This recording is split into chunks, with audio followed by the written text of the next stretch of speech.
नमस्कार दोस्तों, मेरे चैनल पर आपका स्वागत है।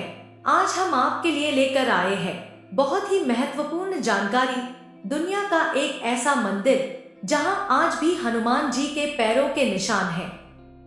हमारे देश में अनेकों ऐसे मंदिर हैं जिनकी भव्यता, खूबसूरती न सिर्फ देश के लोगों को बल्कि विदेशी पर्यटकों को भी काफी आकर्षित करती है। आज इस रिपोर्ट में हम आपको शिमला की खूबसूरत वादियों में बसे उस हनुमान मंदिर से रूबरू करवाने जा रहे हैं, जहां हर साल हजारों श्रद्धालु माथा टेकने पहुंचते हैं। ये मंदिर शिमला के जाखू में बना हुआ है। ऐतिहासिक जाखू पर्वत के शिखर पर हनुमान जी का प्राचीन मंदिर दुनिया भर के श्रद्धालुओं की आस्था का केंद्र भी रहा है।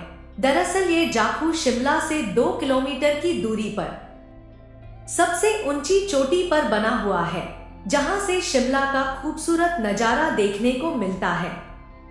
पास के शहर संजौली के ऊपर स्थित जाखू मंदिर के आसपास के क्षेत्र में अद्भुत नजारे देखने को मिलते हैं, जो इस जगह को और भी शानदार बनाते हैं।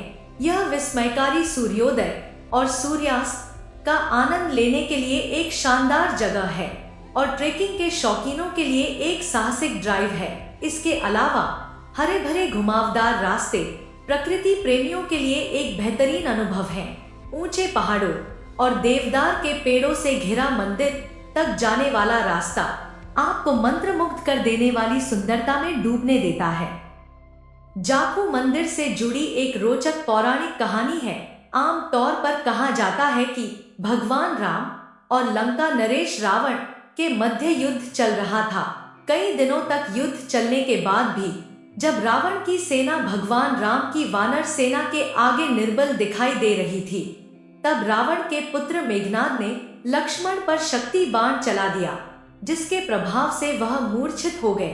कई प्रयासों के बावजूद उन्हें होश में नहीं लाया जा सका।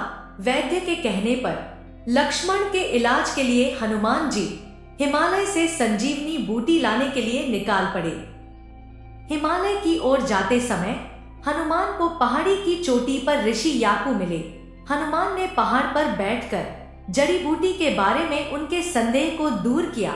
पर्वत उनका वजन सहन नहीं कर सका और चपटा होकर आधा रह गया।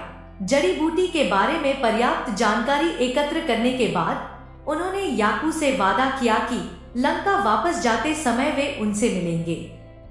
कालनेमी नामक राक्षस के मायाजाल के कारण हनुमान जी को कुछ देर हो गई, इसलिए वह एक छोटे मार्ग से लौट आए और अपने वचन के अनुसार यक्ष ऋषि से मुलाकात नहीं कर पाए। इस पर ऋषि व्याकुल हो उठे। उनकी व्याकुलता दूर करने के लिए अंततः हनुमान जी ने यक्ष ऋषि को दर्शन दिया। इसके बाद इस स्थान पर हनुमान जी की स्वयंभू प्रतिमा प्रकट हुई। इसे लेकर यक्ष ऋषि ने हनुमान जी का यह मंदिर बनवा दिया। हनुमान जी की यह स्वयंभू प्रतिमा आज भी मंदिर के आंगन में स्थापित है। आज भी यह माना जाता है कि मंदिर में हनुमान के पैरों के निशान हैं और मंदिर के आसपास रहने वाले बंदर भगवान हनुमान के वंशज हैं। जाखू मंदिर में श्रद्धालुओं की संख्या बढ़ती गई, तब यहाँ हनुमान जी की 108 फुट की विशालकाय प्रतिमा का निर्माण कराया गया। ये प्रतिमा वर्ष 2010 में स्थापित की गई थी। इससे पहले केवल आंध्र प्रदेश में ही 135 फीट की ऊंचाई वाली मूर्ति स्थापित है। यह प्रतिमा इतनी विशाल है कि लगभग शिमला के प्रत्येक कोने से देखी जा सकती है। प्राइड ऑफ शिमला कही जाने वाली यह प्रतिमा विश्व की कुछ सबसे ऊंची प्रतिमाओं में से एक है। मंदिर के गेट पर बंदरों से बचने के लिए छड़ी भी मिलती है, लेकिन बंदरों से कोई छेड़छाड़ नहीं की जाए तो ही अच्छा है। बताया जाता है कि जाखू मंदिर परिसर में सदियों से बंदरों की टोलियां रहती हैं। परिसर में कई पेंटिंग हैं जो रामायण के दौरान हनुमान की कहानी को दर्शाती हैं। 2010 में स्थापित हनुमान की 108 फीट लंबी मूर्ति अपने आप में एक आकर्षण है और इसने वर्षों से बड़ी संख्या में पर्यटकों को आकर्षित किया है। रात में रोशनी से जगमगाता यह नजारा शिमला दौरे पर देखने लायक है और शिमला में कहीं से भी दिखाई देता है। जाखू मंदिर पहुंचने के लिए सड़क मार्ग से करीब आधे घंटे की कठिन चढ़ाई तय करके पहुंचा जा सकता है। इसके अलावा जाखू मंदिर जाने के लिए अब जाखू रोपवे के निर्माण भी किया गया है।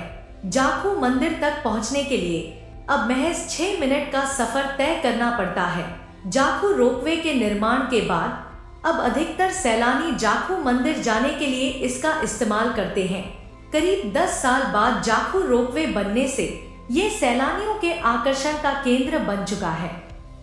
हवाई मार्ग द्वारा शिमला आसानी से पहुंचा जा सकता है, जो बरहट्टी नाम की जगह पर इसका अपना हवाई अड्डा है, जो मुख्य शहर केंद्र से 23 किलोमीटर की दूरी पर स्थित है। नई दिल्ली, चंडीगढ़ और कुल्लू से उड़ानें दैनिक आधार पर संचालित होती हैं।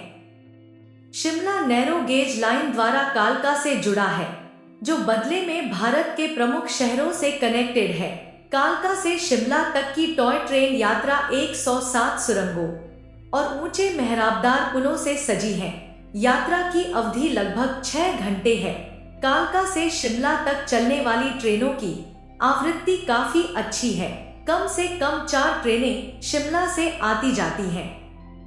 शिमला हिमाचल सड़क परिवहन निगम की बसों के साथ साथ निजी ऑपरेटरों सहित कई बस सेवाओं द्वारा उत्तर भारत के प्रमुख शहरों से जुड़ा हुआ है। दिल्ली से आप ISBT कश्मीरी गेट से रात भर के लिए वातानुकूलित लग्जरी बस ले सकते हैं। बसें सुबह या देर रात को रवाना होती हैं। आपको जानकारी अच्छी लगी हो तो आप कमेंट बॉक्स में जय श्री राम लिख देना। जय श्री राम।